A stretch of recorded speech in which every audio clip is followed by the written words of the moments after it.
জামাতের ব্যান্ড এবং তার সঙ্গে এই যে সমসাময়িক যে গ্রেপ্তার এবং তার সঙ্গে বিএনপি নেতাকর্মীদের যে সম্পৃক্ততা, বিএনপির অনেক কেন্দ্রীয় নেতা গ্রেপ্তার, এটিকে কিভাবে দেখেন?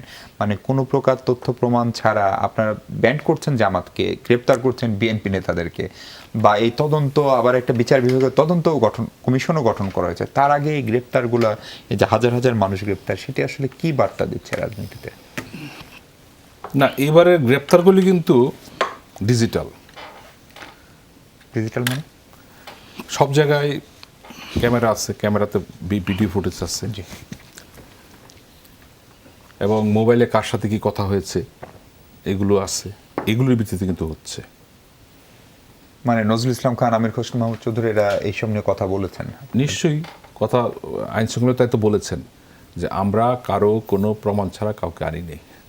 আর আপনার গ্রেপ্তারের কথা বলছিলেন, দেখুন গ্রেপ্তার অনেকেই হয় বা থানায় নেওয়া হয়, 200, 300, 400 লোক করে নেওয়া হয়, কিন্তু দেখা গেল যে 20-30 জনকে রেখে ছেড়ে দেওয়া হয় না। পুলিশ তো এখন যে কাউকে সন্দেহ করতে পারে, তার মোবাইল বা কোনো একটা ক্লু থেকে তো তারা রাখে। গ্রেপ্তার করার সময় কিন্তু সংখ্যাটা বড় করে বলা হয়, কিন্তু কতজনকে মামলার আওতায় আনা হলো, আসামি করা হলো, এটা কিন্তু আর রিপোর্টটা আসে না। আর এখানে আমি তো প্রথমেই বলেছি, সুনির্দিষ্ট তথ্য ছাড়া, ডকুমেন্ট ছাড়া এইবারে, কারণ এগুলো খুব কিছু কিছু তো অলরেডি নেটে চলে আসছে, কাকে কাকে দেখা যাচ্ছে, কে কার সাথে কথা বলেছে, এগুলি হয়েছে। একটা ব্যাপার, এবারের আমরা তো অনেক সময় তাদের আক্রমণ দেখেছি, যে গুলি না করে কুপিয়ে হত্যা করা, মেরে রাত ঝুলিয়ে রাখা, এগুলো তো আমরা দেখেছি, রক কেটে দেওয়া।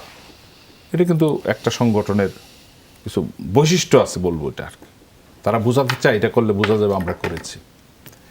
আমরা কি আবার সেই জায়গায় ফিরে যাচ্ছি? আমি তো মনে করি আমাদের একটা ব্যর্থতা অবশ্যই আছে। তাহলে স্বাধীনতার 53 বৎসর পর স্বাধীনতার পরাজিত শক্তি, বিপক্ষের শক্তি বাংলাদেশে কী করে রাজনীতি করে? যখনই যারা সিদ্ধান্ত নেয়, আমি মনে করি এটাই পজিটিভ। কিন্তু এটা তো দেখি যে একটা বড় দল তাদেরকে প্রশ্রয় দেয়, ক্যাটালিস্টের মতো ব্যবহার করে।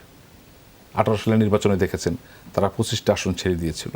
আওয়ামী লীগেরও বিভিন্ন কমিটিতে অনেক জামাতের লোকজন ঢুকেছে, ছাত্রলীগে ঢুকেছে, এরকম রিপোর্ট এটা দেখি। আমরা তো বলি, জি। আমাদের দল থেকে অনেক ব্যবস্থা নেওয়া হয়েছে, চেষ্টা করা হয়েছে তাকে বের করা, মানে খুঁজে বের করার জন্য। এটা এক জিনিস।